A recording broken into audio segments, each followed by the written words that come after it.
कि भी राहुल गांधी अब नॉमिनेशन करेंगे, प्रियंका गांधी अब रायबरेली जाएंगी। क्या आपको लगता है कि दोनों हिम्मत कर पाएंगे उत्तर प्रदेश जाने की? हमने कहा ना कि हमको सब सुन के लगता है ना कि इन लोगों को कोई कुआं में ढकेलने की कोशिश कर रहा है। आप कह रहे हैं उन्होंने कुछ काम नहीं किया, कांग्रेस उनको जेएनयू का सुपरस्टार बताती है, भले ही आप रील और राजनीति की दुनिया के सुपरस्टार हैं। कांग्रेस के लिए देश विरोधी कार्य करने वाला तो वो सुपरस्टार है। तो आपको तो थैंक यू बोलना चाहिए कांग्रेस को, और इस तरह का घोषणा पत्र बना के लाई तो आपको तो फायदा होगा। नहीं, मैं तो उनकी सोच, अगर वो ऐसी सोच नहीं रखेंगे तो बीजेपी कैसे आगे बढ़ेगी? नहीं, लेकिन क्या मुद्दा लेके जाएंगे आप जनता के बीच में? ठीक है। आप केजरीवाल जी को बहुत सालों से जानते हैं, जेल में जाने के बावजूद वो इस्तीफा नहीं दे रहे हैं। आपको क्या लगता है कि किसी के ऊपर उनको विश्वास नहीं है, या लगता है कि अगर किसी को उन्होंने अपनी कुर्सी दे दी तो दोबारा नहीं मिलेगी? उनकी मनस्थिति क्या हो रही है? वो अपनी पत्नी को बनाना चाहते हैं और पार्टियां वाले स्वीकार ही नहीं कर रहे। झगड़ा ये है। नमस्कार, मैं हूं अनुराग चड्ढा। आप देख रहे हैं अपना पसंदीदा news channel news one India. पूरे देश में लोकसभा चुनाव का आनंद अपने चरम पर है। वैसे तो चुनाव पूरे देश में बहुत मज़े में चल रहा है, लेकिन ख़ास तौर पर दिल्ली में जो चुनाव की सरगर्मियां हैं बहुत ज़ोरों पर हैं। उसकी दो वजह हैं। एक तो दिल्ली में दो कट्टर दुश्मन दोस्त बन चुके हैं, और दूसरी वजह यह है कि दिल्ली के जो सीएम है अरविंद केजरीवाल, वो जेल के अंदर हैं। आप समझिए कि इन दोनों वजहों से चुनाव बहुत रोचक हो गया है। अगर हम बीजेपी की बात करें तो बीजेपी इसे धर्म युद्ध कह रही है। इसके अलावा 2014, 2019 और 2024 में जो भारतीय जनता पार्टी के प्रत्याशी थे, मोदी जी ने उनको बिल्कुल बदल दिया, लेकिन एक प्रत्याशी ऐसे हैं जो अभी तक खूंटा गाड़ कर बैठे हैं।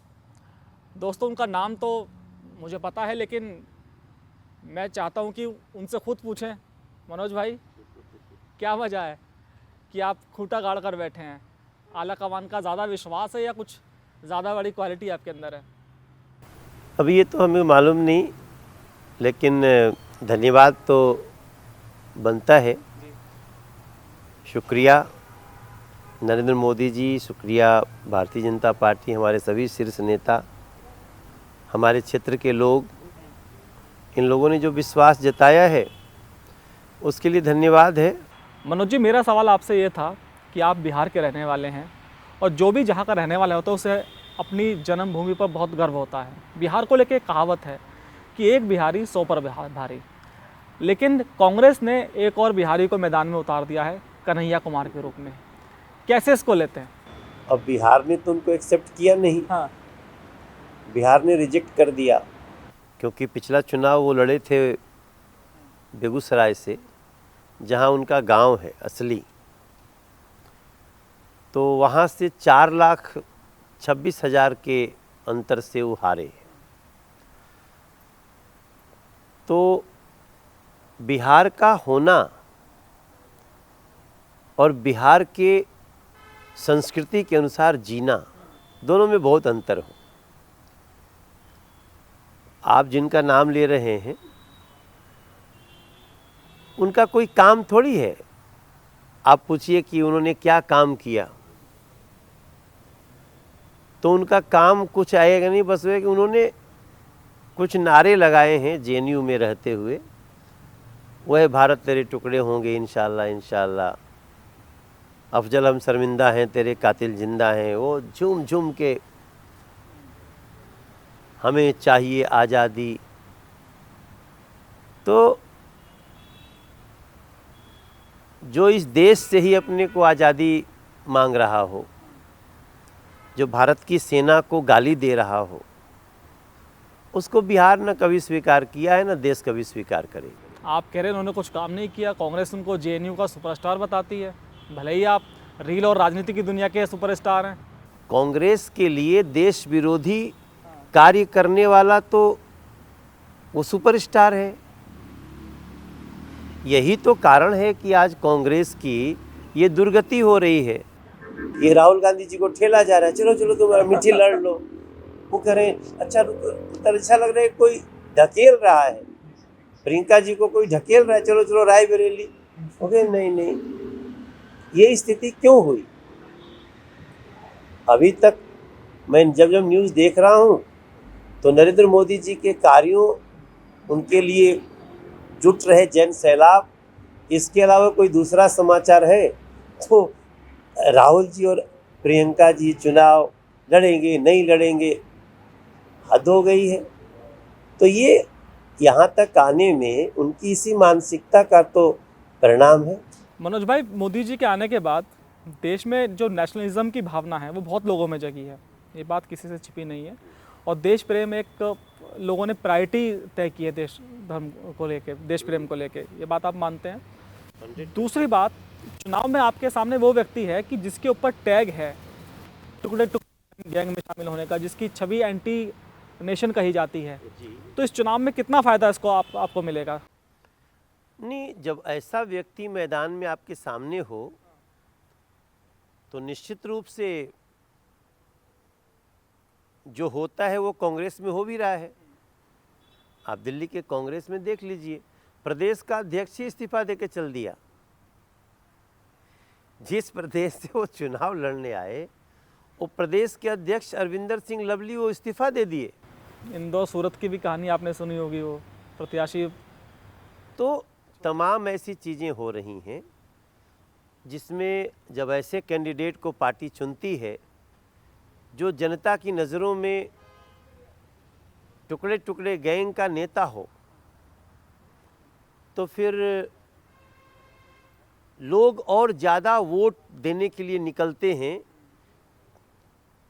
कि अब टुकड़े टुकड़े गैंग को हराने के लिए, उसको मुंहतोड़ जवाब देने के लिए थोड़ा वोटिंग और बढ़ जाती है। एक तरफ राम भक्त और दूसरी तरफ एंटी नेशन, तो इसका फ़ायदा मिलेगा आपको? देखिए, हमने राम भक्ति किसी स्कूल से नहीं सीखी है। हम तो मर्यादा के हैं, सत्य के हैं, त्यागी पुरुषों के हैं, संस्कृति के हैं। राम के थे, राम के हैं, राम के रहेंगे, क्योंकि राम मर्यादा के प्रतीक है, राम सत्य और त्याग के प्रतीक हैं। अब तो बात हो रही है और वो अब तो कन्हैया कुमार जी को चाहे कोई कुछ भी वो अपने मन से जो भी कहना हो कहें। उनका पिछला चुनाव भी मैंने देखा था और ये देश के लोगों को याद रखना चाहिए कि आपको अगर देश की राजनीति में अब आना है तो आपका चरित्र देश के प्रति, महिलाओं के प्रति, संस्कृति के प्रति अब ये देश उसका खूब अच्छे से समीक्षा करता है। मनोज जी, इस चुनाव में एक खास बात यह है कि दिल्ली की राजनीति के जो दो कट्टर दुश्मन थे, जिसने कांग्रेस को खोखला कर दिया, और वो दोनों दोस्त बन गए हैं, तो ये फैक्टर कितना आपको तंग कर रहा है? नहीं, हमको तंग नहीं कर रहा, हमको तो बड़ी प्रसन्नता दे रहा है। लेकिन जब दोनों का वोट बैंक आपस में मिलेगा, मिलेगा ही नहीं, क्योंकि दिल्ली में अभी तक गठबंधन नहीं हुआ किसी का, पहली बार गठबंधन से आप युद्ध कर रहे हैं। भाई ये तो गठबंधन मजबूरी का गठबंधन है, क्योंकि अरविंद केजरीवाल का भ्रष्टाचारी चेहरा उजागर हो गया। अरविंद केजरीवाल जी सोचते थे हम झूठ बोल करके और लोगों के जनादेश को ले लेंगे, और उसके बाद जनादेश आ गया, मतलब हमको लूटने के लाइसेंस मिल गए।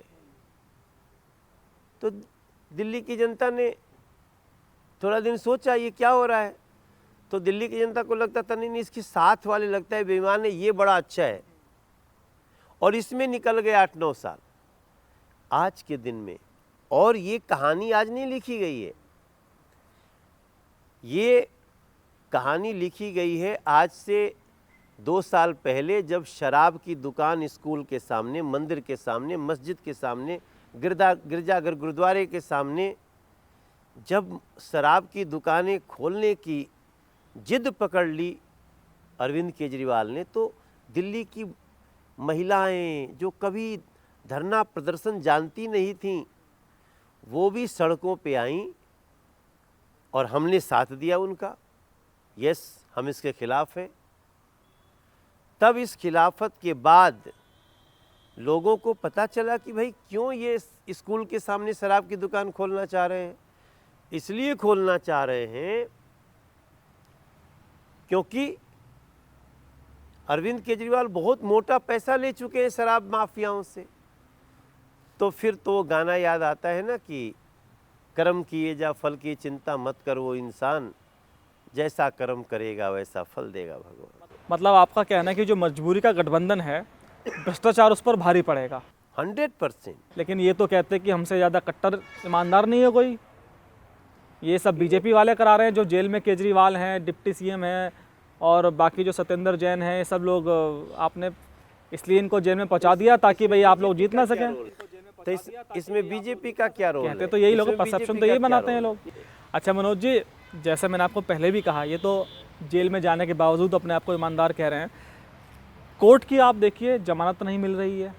आज भी कोर्ट ने केजरीवाल जी के ऊपर टिप्पणी की, भाई सम्मन पे आप क्यों हाजिर नहीं हुए। डिप्टी सीएम की जो उनके मनीष सिसोदिया जी थे, उनकी ज़मानत आज फिर खारिज कर दी।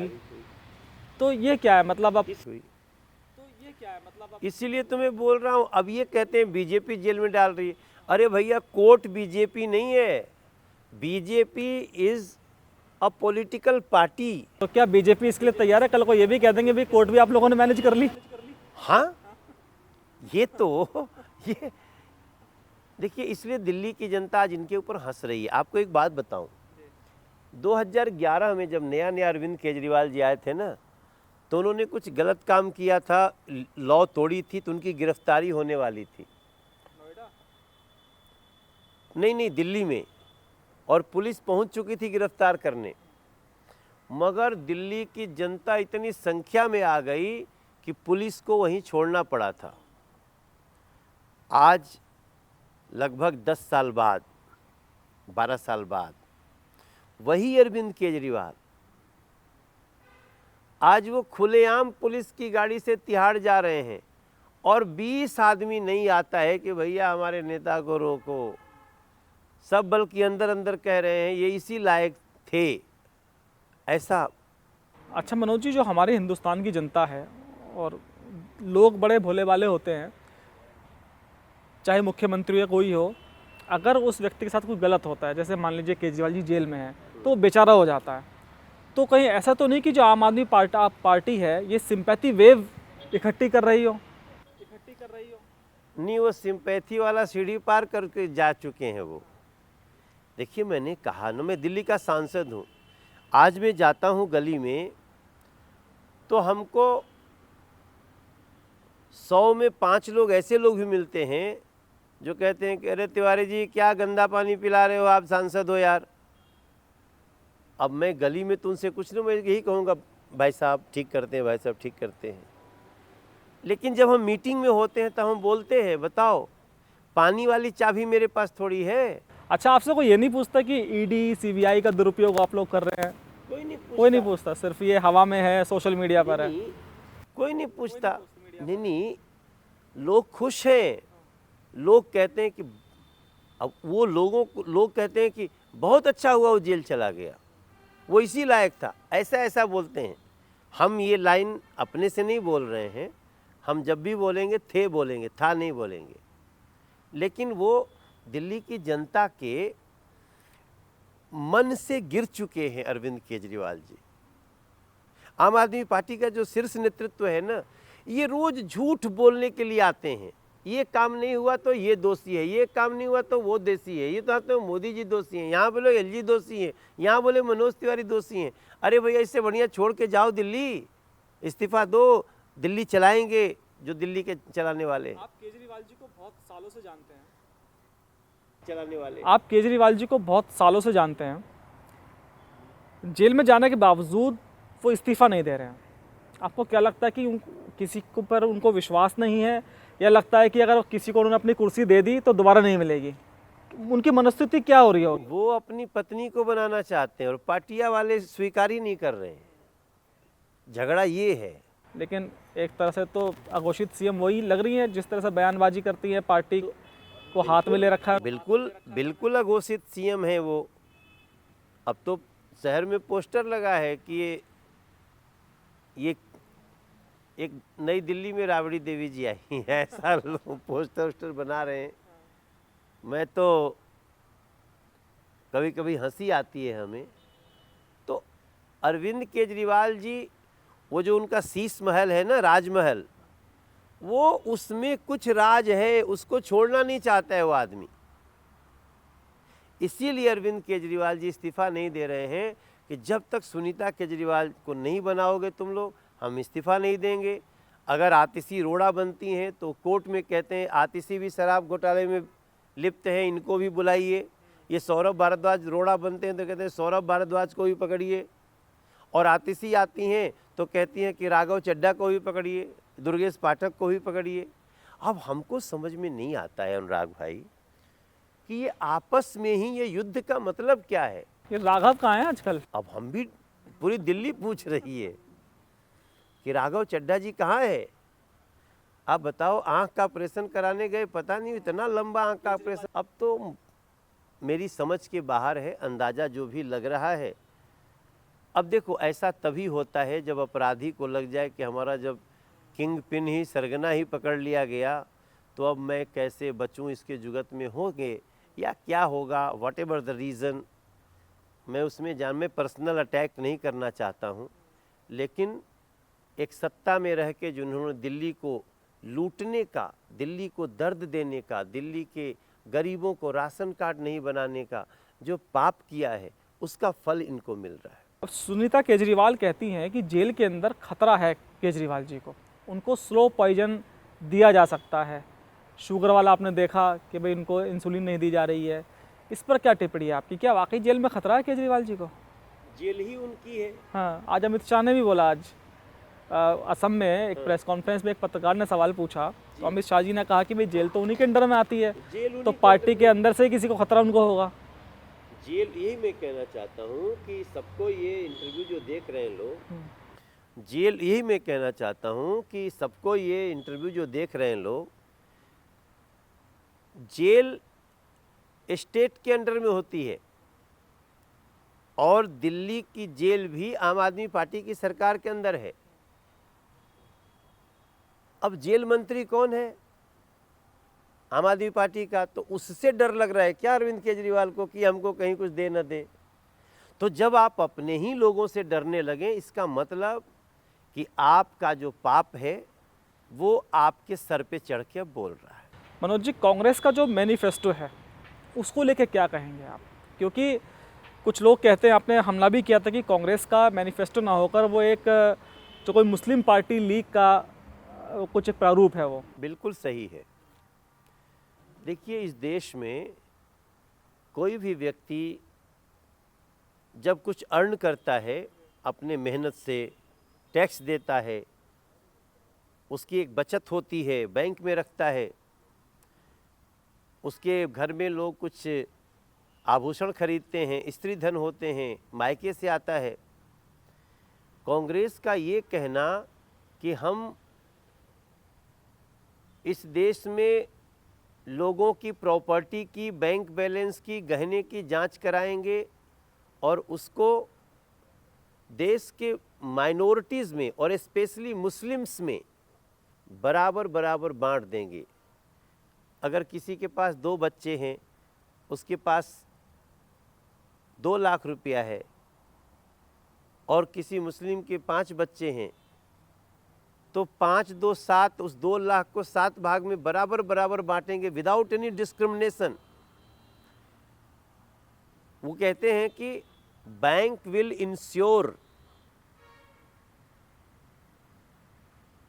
कि there should be equal credit without any discrimination. मतलब अब आप अनुराग चड्ढा जी, आप स्वयं सोचिए कि आप मेहनत करके, ये कैमरामैन मेहनत करके, ये लोग कुछ अर्न करते हैं और एक सरकार कहे कि नहीं, इसको हम मुसलमानों में बराबर बराबर बांट देंगे। क्योंकि तो आपको तो थैंक यू बोलना चाहिए कांग्रेस को। इस तरह का घोषणा पत्र बना के लाई तो आपको तो फायदा होगा। नहीं, लेकिन मैं तो उनकी सोच, अगर वो ऐसी सोच नहीं रखेंगे तो बीजेपी कैसे आगे बढ़ेगी? नहीं, लेकिन क्या मुद्दा लेके जाएंगे आप जनता के वो बीच तो में? ठीक है। कई बार ये लोग क्या करते हैं, वोट बैंक पॉलिटिक्स करने के लिए एक खास वर्ग को तो बता देंगे, बाकी क्या करें, नहीं हमारी बातों को तोड़ मरोड़ के दिया गया है जी, हम ये नहीं कहना चाहते, वो तब तक सेम पित्रोदा बोल देते हैं।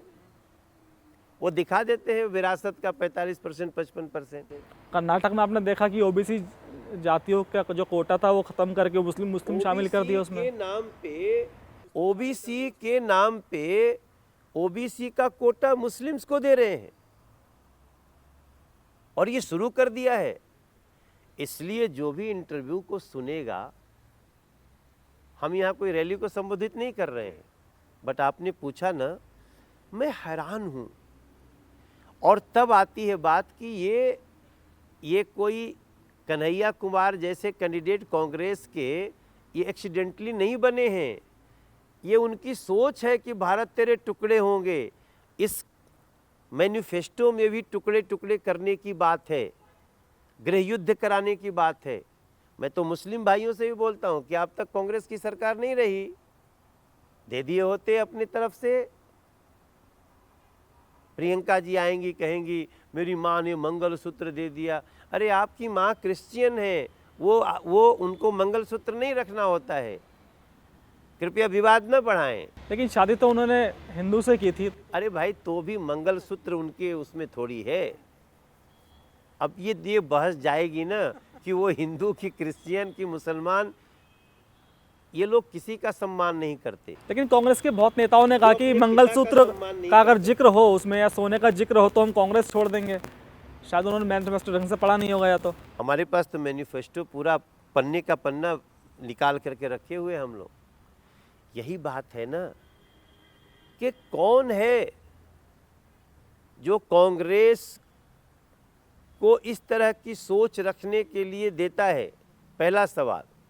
और नहीं तो कांग्रेस की, मैं थोड़ा सा हार्श लाइन बोलना चाहता हूँ, फिर कांग्रेस के ओरिजिन के तरफ जाना पड़ेगा कि कौन है संस्थापक कांग्रेस का।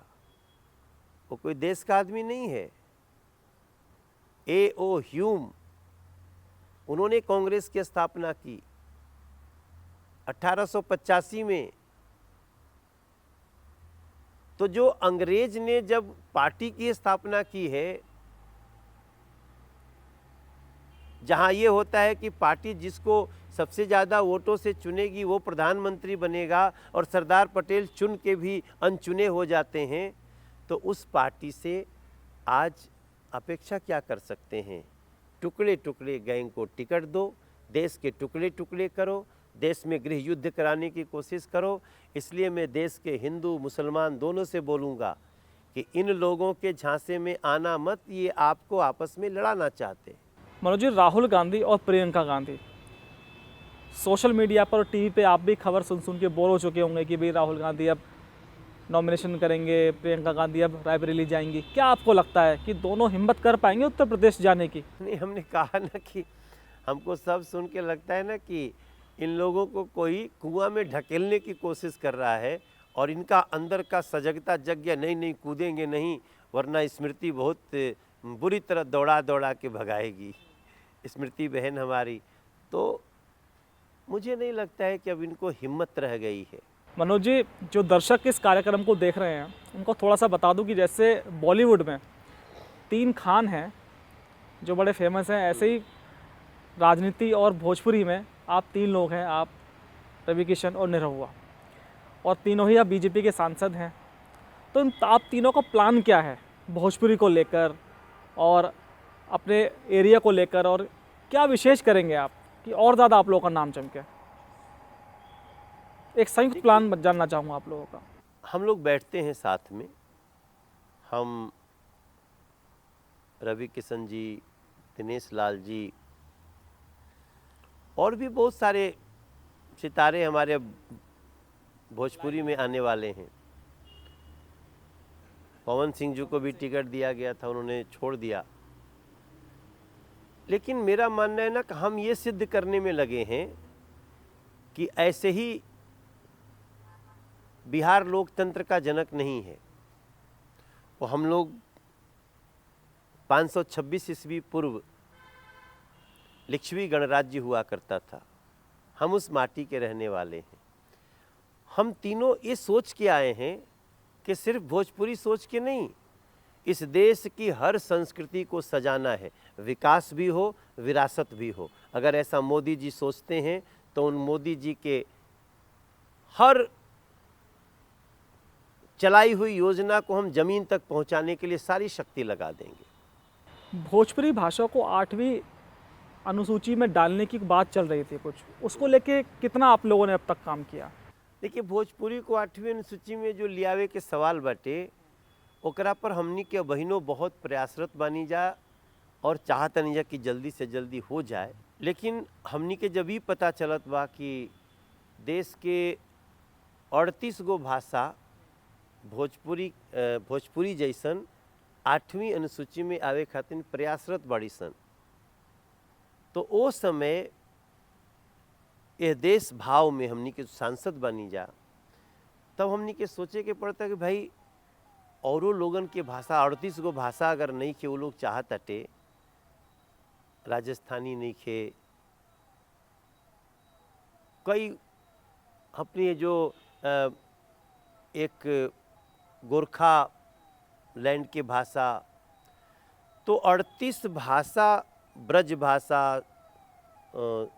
वो जो हमनी के बॉर्डर पे लद्दाख में बोलल जाला भोटी भाषा, तो ये सब भाषाएं वो भी आने का प्रयास कर रही हैं। तो हम लोग एक बड़ी योजना पे काम कर रहे हैं, जो हमने गृह मंत्रालय के साथ संपर्क में हूँ कि वो समय बहुत जल्दी आने वाला है जब भोजपुरी पूरी 38 भाषाओं के साथ संविधान की 8वीं अनुसूची में शामिल होगी। मनोज जी, एक सवाल दिल्ली को लेकर और है मेरा कि दिल्ली में क्या राष्ट्रपति शासन लगना चाहिए? देखिए, इस पे मैं कमेंट नहीं करना चाहता हूँ, अभी नहीं करना चाहता हूँ। चुनाव है, पता नहीं मेरी किस बात को लोग किस तरह से लेंगे, लेकिन मुझे इस बात का दुख जरूर है कि अरविंद केजरीवाल जी ने पूरी दिल्ली से एक बहुत घिनौना बदला चुका रहे हैं। आज दिल्ली के प्रत्येक सेक्टर में जाइए, बहुत बुरा हाल है, और वो इस्तीफ़ा भी नहीं दे रहे हैं, और दिल्ली को उनके जो लोग हैं वो चला भी नहीं पा रहे हैं। सब लोग अभी भी लूट खसोट में लगा हुआ है। मुझे लगता है कि इसकी समीक्षा होनी चाहिए। इस समय संवैधानिक संकट आया हुआ है, देखते हैं कैसे निदान निकलता है। दिल्ली के भ्रष्टाचार पर और चुनाव पर कुछ आपने 2 बोल लिखे हैं, दर्शकों को सुनाना चाहेंगे कुछ? अभी नहीं लिखा, बहुत दुखी हूँ ना। दुखी होता है आदमी तो बहुत गीत नहीं निकलते हैं। तो मोदी जी को लेकर तो खुश होंगे, उनको लेकर कुछ? हाँ, नहीं, नरेंद्र मोदी जी ने जो कार्य किया है, मैंने कहा ना, 2 चाबी है, एक देश की एक राज्य की।